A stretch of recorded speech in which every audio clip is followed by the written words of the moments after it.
Panyat family has announced that they're moving back to Zimbabwe. Let me just read what they posted. And they help us to say goodbye, South Africa.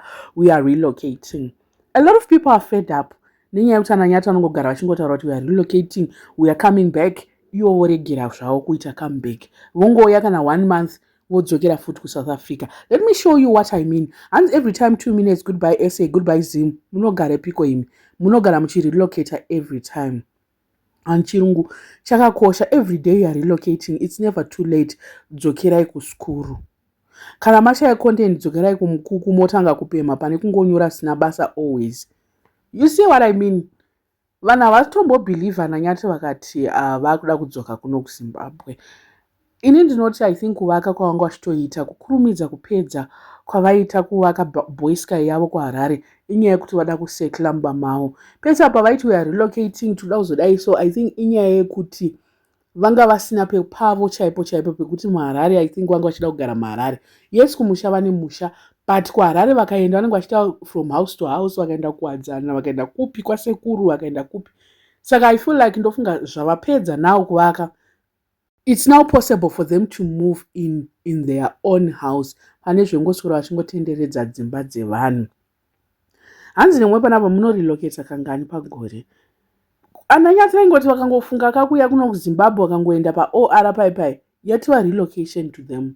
Kuholiday itori relocation to them. Amenoti ndosaka zviri kunzi nevanhu aiwaka mukangoshaya content maakutotaura zverelocation every 2 minutes.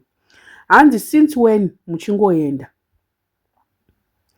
tanzwa nenhema dzenyu miswaimi musadzoke kuZimu, tsvagai kumwe kwokuenda kuno hatide vanhu vakapusa. Veduwe vamwe vanenge vakutaura zvisina basa rese. Anyway, ananyati at this moment they are actually packing their bags. Semutauro wavaita, they are packing their bags to come back. Hameno manje kuti property vachaitengesa rini kana kuti vari kuitakura vari kuya nayo kuno, of which kutagura izvozviya zviko zvavainazvo mumba mavo muya. It's not worth it. Ngavatengese zvavo vazotangisa imwe life kunoku because vanga vasina zvinhu zvakawanda anyway. They didn't have much. They've got bed yavo iya fridge. Mumba mananyati mune TV here muya neiyo yevana iya yavo iya. I don't see anything else mumba mavo.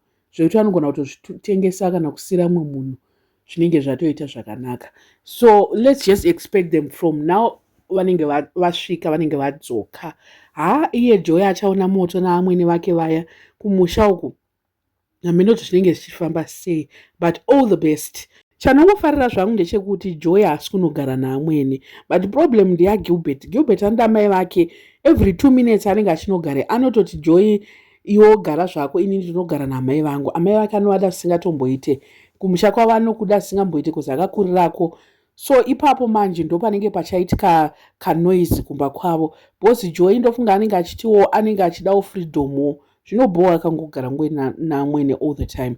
So I mean regai tione kuti vanenge vachigara sei, but Harare vanenge vachimbofunga kuti Harare kana uchigara vanenge vachimbofunga kuti kunyazura Harare, but ananyata vana nungu I know them vanenge vachienda all the time, vanenge vachifamba vachiita ma-up and down. Asi chichimbonyatsoitika kuSouth Africa chimbonyatsondiudzai vanhu vari kugara izvezvi full time kuJoni. Ndiudze kuti what is happening has life become that difficult that people are wanting to relocate like this, or it's just my content creators vari kungotedzerana because anyone else seemingly vanhu vari kungoita life yavo kuJoni as usual.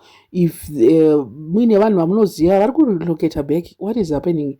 Handisi kunyatsoona hangu inini vandinoziva vachirelocate back. Rather vari kutoita maproperties, vari kutoita life forward, vari kutotenga dzimba, mota zvese. So they are starting new things there. But vana vamwe vanhu vari kudzoka kukoperana kuita seiko kuri kuitika because hatisi kunyatsounderstanda kuti why now, why the sudden change of environment, why all of a sudden content creators want to come back. And this year ipapo what is happening and chii chiri kukonzeresa. Pane influence iri kuitika pakati pavo, kukoperana kudiko.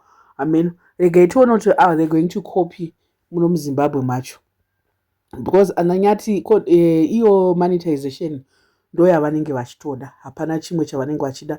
saka vakauya vakagara munomu monetization isipo vanotanga futi kunetsana. I don't know what you guys think. Let me know in the comment section what are your thoughts. Panyai wasana subscriber, please make sure that you're subscribed and see you in my next video.